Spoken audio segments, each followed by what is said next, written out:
नमस्ते दोस्तों। रानी kitchen zone में एक बार फिर से आपका बहुत बहुत स्वागत है।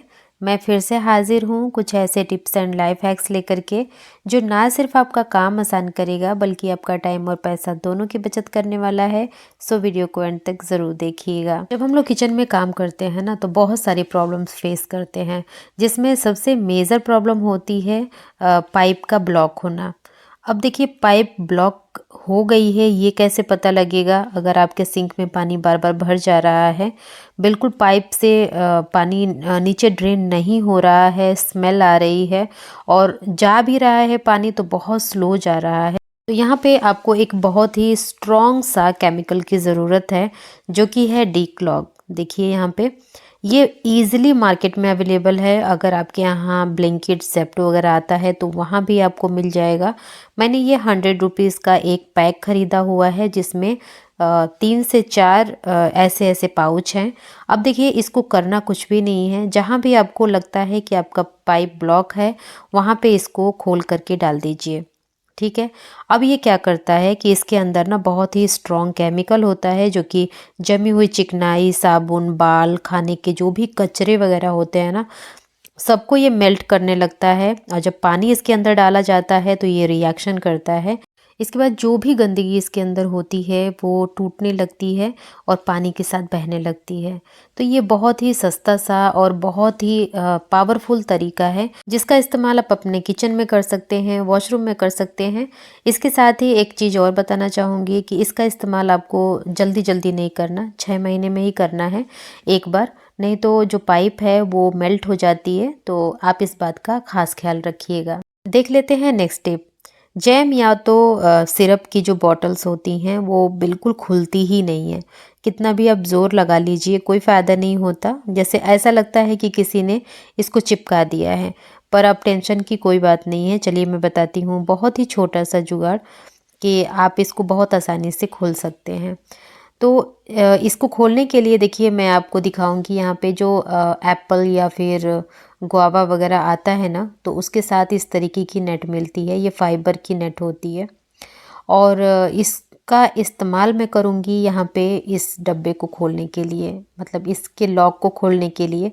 इसके अंदर बहुत अच्छी सी ग्रिप बनती है। जब आप इसके ऊपर लगा करके इसको घुमाते हैं ना तो कितना भी टेपर बैठा हुआ ढक्कन हो बहुत आसानी से खुल जाता है। तो अगली बार जब कभी भी इस तरीके की नेट फ्रूट के अंदर मिले तो उसको फेंकने की ज़रूरत नहीं है, संभाल के रखिएगा। यहाँ पे तो मैंने सिर्फ एक ही टिप बताई आपको, दूसरी टिप तो आगे है और ये बहुत ज़्यादा इंटरेस्टिंग है।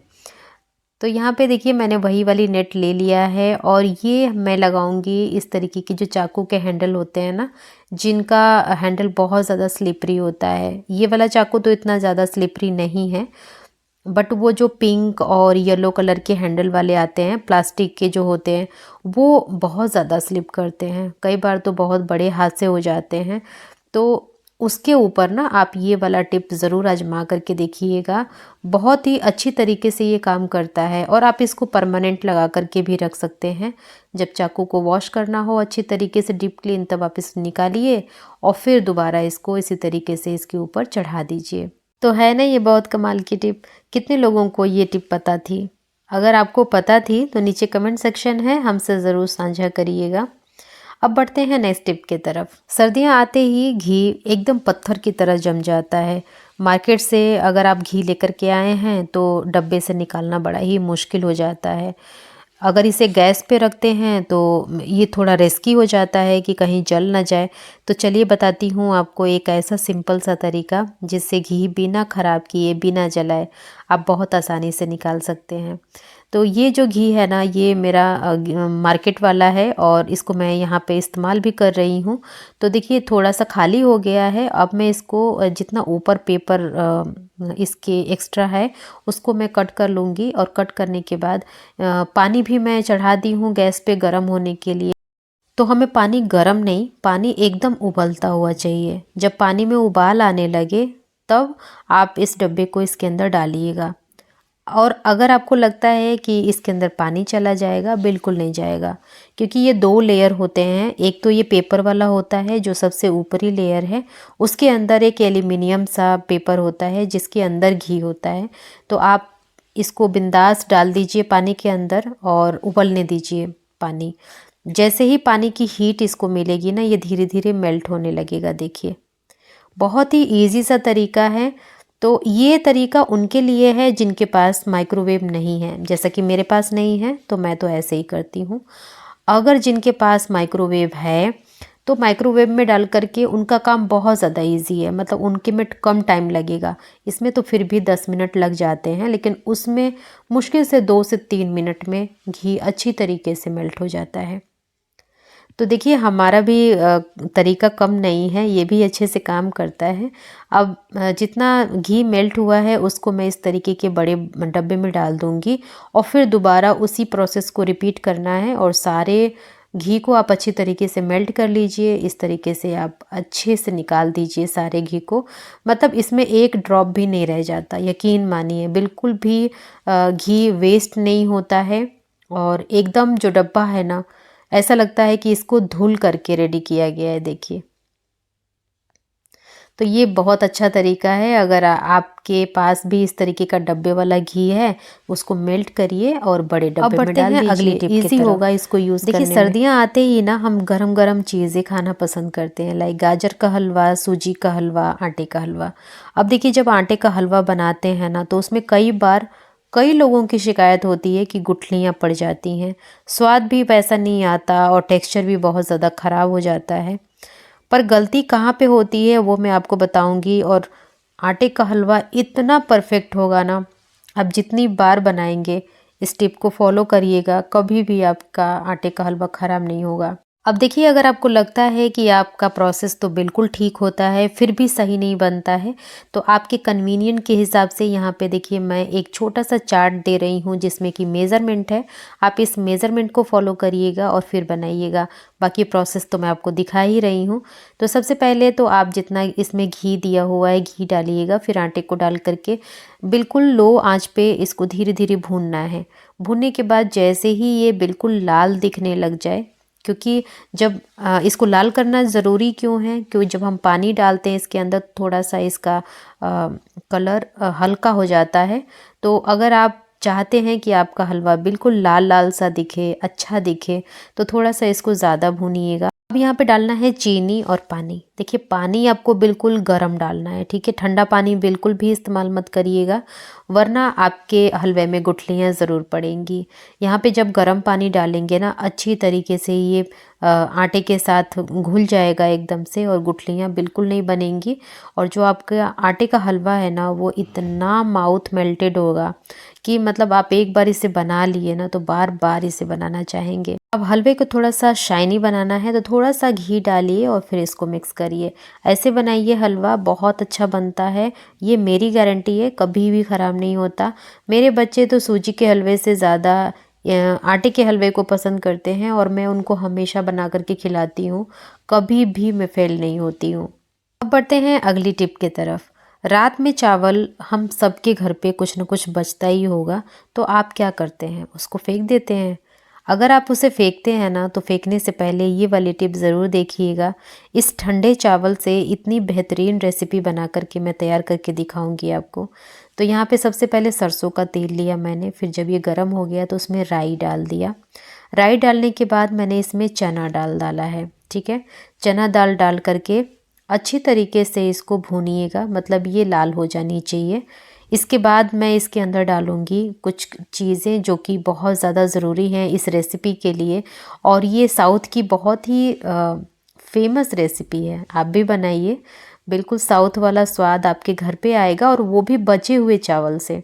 तो यहाँ पे देखिए मैंने इसके अंदर डाल दिया है मूंगफली। ये कच्ची मूंगफली है, अगर आपके पास भुनी हुई है तो आप उसे भी डाल सकते हैं।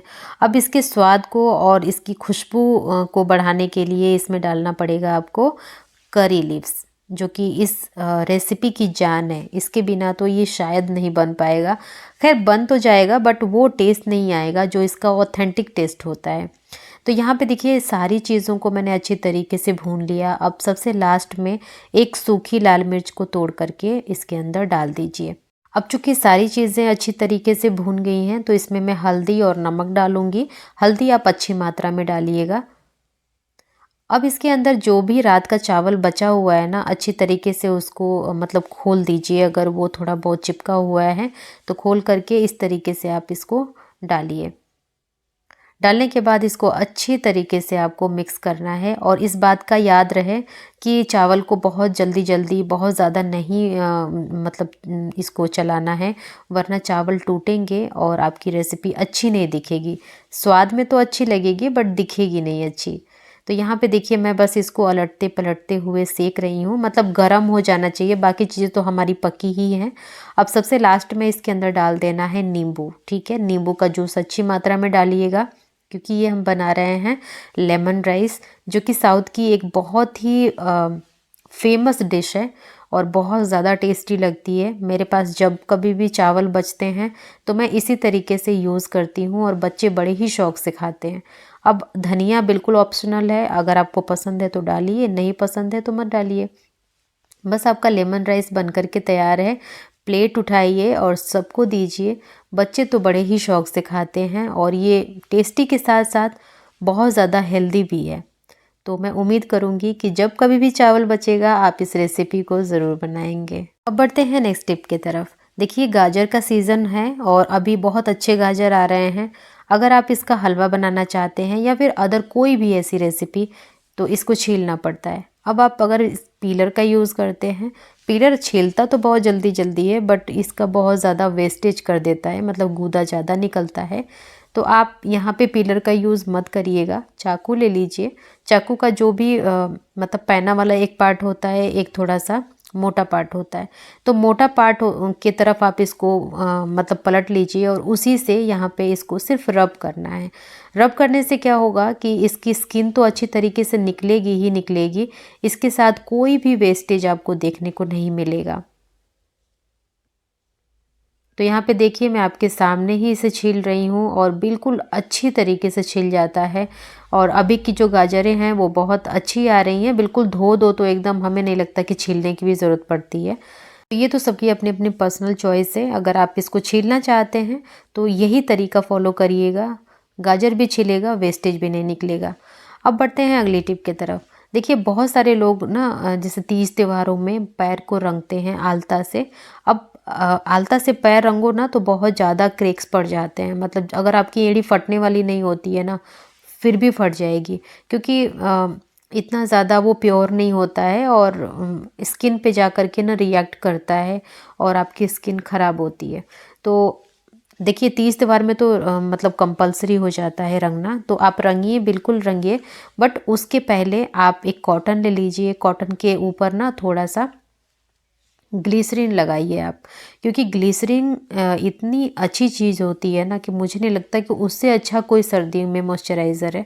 आप अपने नॉर्मल जो भी आप क्रीम लगाते हैं उसमें थोड़ा सा ग्लिसरीन ज़रूर डालें। इससे क्या होता है कि हाइड्रेशन जो होती है ना वो बहुत अच्छी होती है, नमी को लॉक करके रखता है ये, और आपका जो हाथ पैर है वो बिल्कुल नहीं फटता। तो बस कॉटन पे लेकर के अपने पैरों में लगा लीजिए। लगाने के बाद आप बेशक आलता लगाइए, आपका पैर एकदम स्मूथ रहेगा, बिल्कुल भी फटेगा नहीं। तो जितनी भी औरतें आलता लगाती हैं इस टिप को ज़रूर फॉलो करके देखिएगा, क्योंकि सर्दी में ना बहुत ज़्यादा पैर फटता है। तो मैं उम्मीद करूँगी कि ये टिप उनके लिए काफ़ी ज़्यादा ख़ास होगी और इसे यूज़ भी करेंगी। अब बढ़ते हैं नेक्स्ट टिप की तरफ। तो देखिए सर्दियाँ आते ही ना मूंगफली बड़े ही शौक़ से खाई जाती है। अब कई बार अगर आपको ढेर सारी मूंगफली छीलनी है तो हाथों में दर्द होता है, नेल्स में भी दर्द होने लगता है। तो इसके लिए क्या करना है कि आप ले लीजिए चम्मच, 2 चम्मच एक साइज़ का लीजिएगा।